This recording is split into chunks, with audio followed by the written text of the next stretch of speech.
Be still and know that I am God. It's one of the most well-known and comforting verses in all of Scripture. And yet, in the reality of our modern lives, it often feels like one of the most impossible to live. Think about your day. You wake up and the day starts running before you do. Before your feet even hit the floor, the phone pings. The kids need attention. Work emails have already arrived. Your mind immediately jumps ahead, racing through to-do lists, simmering worries, and the dozen decisions you need to make before noon. Even when you intentionally carve out time to sit and pray, your thoughts seem to multiply instead of quiet down. Stillness in this life? It feels like a distant luxury, or worse, a myth reserved for monks in monasteries, not for people with real responsibilities. We long for the deep, abiding peace this verse promises, but the command to be still can sometimes sound like an accusation instead of an invitation. We hear it as, "You're failing to be calm," rather than a gentle whisper, "Here is where you'll find me." But what if being still isn't about stopping your world from spinning? What if it's about discovering a point of stillness right in the middle of all the motion? Many of us assume we have to fight the noise to earn the silence. We try to force peace, but our mind, like a clenched fist, only resists harder. Peace Beyond Thought invites a different, gentler approach. Be still is not about achieving a perfect external calm. It is about discovering an inner stillness that doesn't depend on your circumstances. It's about learning to loosen your grip on your own thoughts and finding the ever-present presence, the silent, loving awareness that is always beneath the noise. First, we have to understand what be still truly means. It's far more than just physical inactivity. The Hebrew root of this phrase in Psalm 46:10 actually means to let go, to cease striving, to relax. It is not merely a command to freeze your body. It is a profound invitation to release your inner struggle. It's an invitation to stop the mind's constant, anxious grasping and return to the simple, profound awareness of this very moment. The anxious mind is always doing something. It is worrying, planning, judging, regretting, or anticipating. It confuses this frantic mental motion with progress. It confuses thinking with control. This is why, even when your body sits quietly in a chair, your mind can still be running a marathon. To be still, in this deeper sense, is to stop participating in this mental striving. It is to cease the ego's frantic, lifelong attempt to control life by thinking about it endlessly. It is the conscious act of withdrawing your energy from the endless stream of commentary, the what-ifs, the judgments, the imaginary conversations, and choosing to rest instead in the spacious awareness that sees them. Stillness is not the absence of thought. It is the absence of identification with thought. That is the shift that changes everything. You stop being the storm, and you start realizing you are the sky. You notice thoughts of worry arise, but you no longer have to chase them down the rabbit hole. You see feelings of anxiety appear, but you no longer have to drown in them. You become the calm, spacious witness rather than the terrified actor in every single mental drama. This is the peace Jesus modeled when he said, "My peace I give to you." His peace was not the result of a quiet, problem-free environment. His peace was the quiet, unshakable awareness that remained untouched even in the midst of the storm, even in the face of the cross. The verse doesn't end with "be still." It gives us the result. Be still and know that I am God. This knowing is the entire point. And it is not an intellectual knowing. It's not about knowing more facts about God. It is an experiential knowing. When the mental noise of the ego subsides, even for a moment, a different kind of knowing emerges.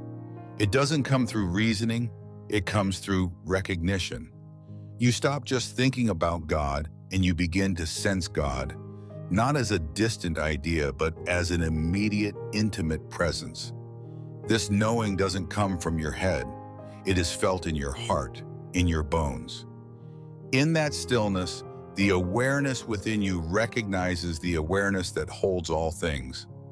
The mystics called this presence recognizing presence. The I am in you recognizes the eternal I am of God. Once you have touched, even for a moment, this deep, quiet stillness, it becomes easier to trust God in the stormy times. It's no longer just blind faith.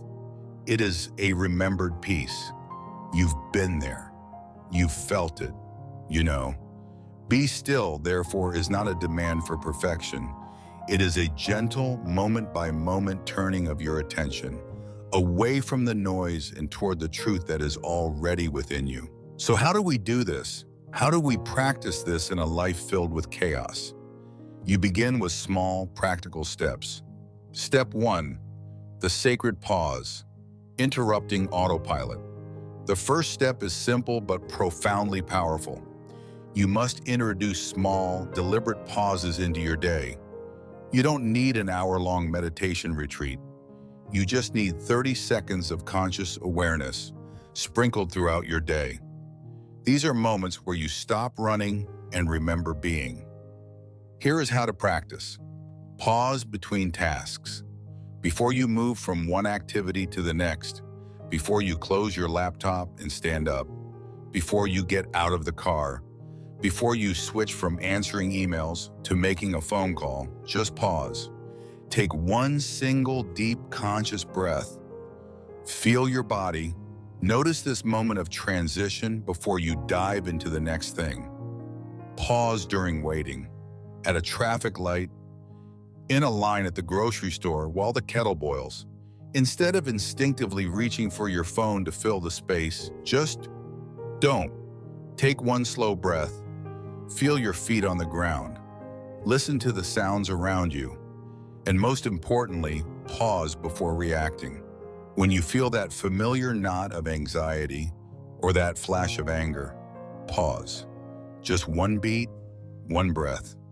This tiny sliver of time creates a sacred space between the trigger and your response.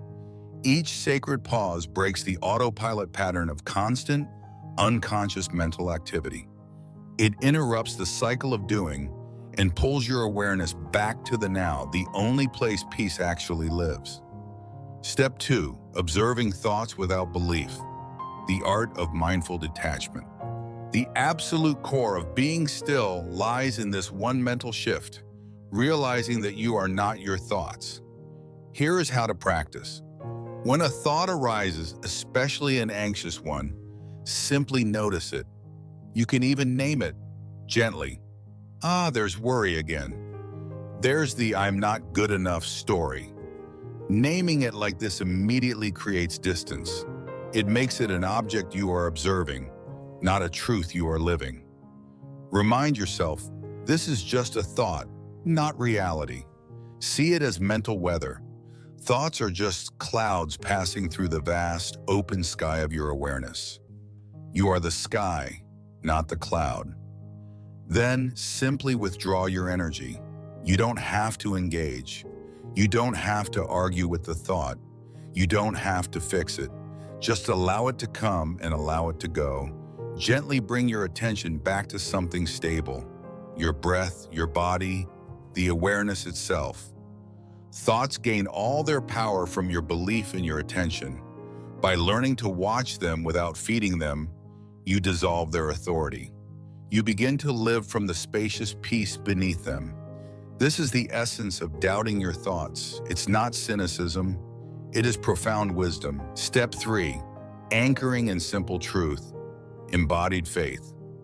Once you've paused and once you've disengaged from the story, it helps to gently anchor your awareness in something real, something that holds you steady. Here is how to practice. Use a sensory anchor. Feel your breath moving in and out. Notice the simple, undeniable weight of your body in the chair.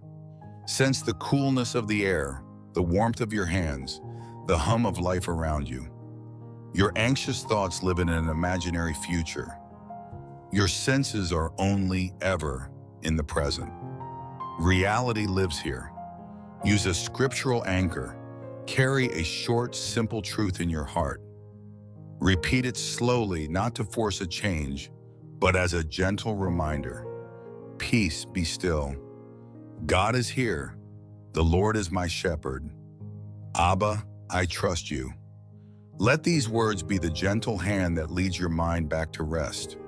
Or use no words at all. Just rest in the simple, silent awareness of being. The silent I am in you is itself the bridge to God. Stillness isn't about replacing bad thoughts with good ones. It's about resting your awareness in a truth that is more real than thought itself, God's unchanging, loving presence. Be still and know that I am God. This is not a command to stop moving. It's an invitation to stop believing that your peace depends on your movement or your thoughts at all. Stillness is not something you achieve. It is something you return to. It is the quiet current always running beneath the surface of your busy mind. The 3 steps, pausing, observing, and anchoring, are simply ways of remembering.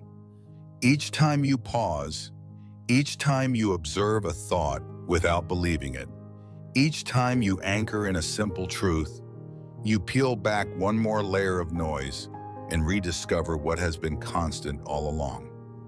The presence of God, steady and unmoved. Even in the middle of your chaos, the messy kitchen, the loud commute, the heavy workload, stillness is available. It is in the subtle space between 2 breaths.